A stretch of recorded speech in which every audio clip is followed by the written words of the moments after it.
ಸರ್ಕಾರ ಬಿಡಿಎ ವಿರುದ್ಧ ಬಿಡಿಎ ಕಾಂಪ್ಲೆಕ್ಸ್ನ ಅಂಗಡಿ ಮಾಲೀಕರು ಈಗ ಸಮರ ಸಾರೋದಕ್ಕೆ ಮುಂದಾಗಿದ್ದಾರೆ. ಕಾರಣ ಖಾಸಗೀಕರಣ ಮಾಡೋದಕ್ಕೆ ಹೊರಟಿರುವಂತಹ ಸರ್ಕಾರದ ಹುನ್ನಾರದ ವಿರುದ್ಧ ವಾಯ್ಸ್ ಔಟ್ ಮಾಡ್ತಾ ಇದ್ದಾರೆ ಇಲ್ಲಿನ ಜನ. ಏನಾಗ್ತದೆ ಡೀಟೇಲ್ಸ್ ನೋಡ್ಕೊಂಡು ಬರೋಣ ಬನ್ನಿ. ಬಿಡಿಎ ವಿರುದ್ಧ ಬಿಡಿಎ ಕಾಂಪ್ಲೆಕ್ಸ್ ಅಂಗಡಿ ಮಾಲೀಕರು ಸಮರ. ಬಿಡಿಎ ಕಾಂಪ್ಲೆಕ್ಸ್ಗಳ ಖಾಸಗೀಕರಣ ಆರೋಪ. ಉಪವಾಸ ಸತ್ಯಾಗ್ರಹಕ್ಕೆ ಅಂಗಡಿ ಮಾಲೀಕರ ಚಿಂತನೆ.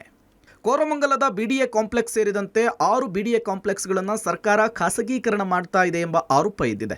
ಒಟ್ಟು 6 ಬಿಡಿಎ ಕಾಂಪ್ಲೆಕ್ಸ್ಗಳನ್ನು ಖಾಸಗಿ ಕಂಪನಿಗಳಿಗೆ ಮಾರಾಟ ಮಾಡಿ ಮಾಲ್ ಮಾಡುವ ರೀತಿ ಆರೋಪ ಎದ್ದಿದೆ. ಹೀಗಾಗಿ ಕೋರಮಂಗಲದ ಬಿಡಿಎ ಕಾಂಪ್ಲೆಕ್ಸ್ಗಳನ್ನು ಕೆಡವೋದಕ್ಕೆ ಬಂದಿದ್ರು. ಅಲ್ಲಿನ ಅಂಗಡಿ ಮಾಲೀಕರು ಇದಕ್ಕೆ ವಿರೋಧ ಮಾಡಿ ಪ್ರತಿಭಟಿಸಿದ್ದು, ಈಗ ಮುಂದುವರೆದಂತೆ ಖಾಸಗಿ ಕಂಪನಿಗೆ ಕೊಡದಂತೆ ಉಪವಾಸ ಸತ್ಯಾಗ್ರಹ ಮಾಡ್ತೇವೆ ಅಂತ ಹೇಳ್ತಿದ್ದಾರೆ.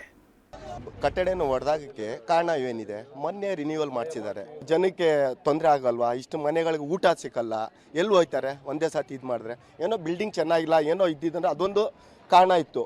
ನೋಡಿ ಎಷ್ಟು ಚೆನ್ನಾಗಿದೆ, ಎಷ್ಟು ರಿನ್ಯೂವೇಷನ್ ಎಲ್ಲ ಮಾಡಿ ಇಷ್ಟು ಲಕ್ಷ ಖರ್ಚು ಮಾಡಿ ಈಗ ಮತ್ತೆ ಹೊಡೆದಾಕಿದ್ದಾರೆ. ಅಲ್ಲಿ ನೋಡಿ ಯಾಕೆ ಹೊಡೆದಾಕಿದ್ದಾರೆ? ಇದು ಈ ಖಾಸಗೀಕರಣ ಮಾಡಿದರೆ ಬೇರೆ ರಾಜ್ಯಗಳಿಂದ ಜನ ತಂದು ಅವರು ಮಾಲೀಕರನ್ನ ಮಾಡುವಂತ ಉದ್ದೇಶ. ಇಲ್ಲಿ ಇರುವಂತವರು ಮೂಲ ಕನ್ನಡಿಗರು, ಅಂದ್ರೆ 99% ಕೂಡ ಕನ್ನಡಿಗರನ್ನ ವ್ಯಾಪಾರ ಮಾಡುವಂತ ಜಾಗ.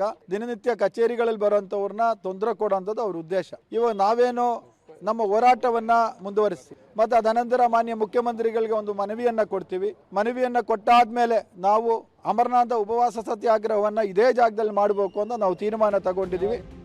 20 ರಿಂದ 30 ವರ್ಷಗಳ ಕಾಲ ವ್ಯಾಪಾರ ಮಾಡ್ಕೊಂಡು ಬರ್ತಾ ಇದ್ದೇವೆ, ಜೀವನ ಮಾಡ್ತಾ ಇದ್ದೇವೆ.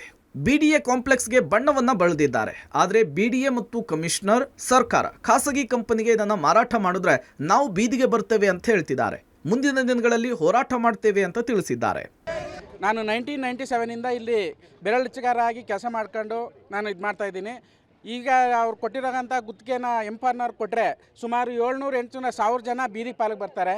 ಹಂಗಾಗಿ ಇದನ್ನು ಡೆಮಾಲಿಷ್ ಮಾಡಬಾರ್ದು ಅಂತ ನನ್ನ ಒಂದು ಡಿಮ್ಯಾಂಡ್ ಇದೆ.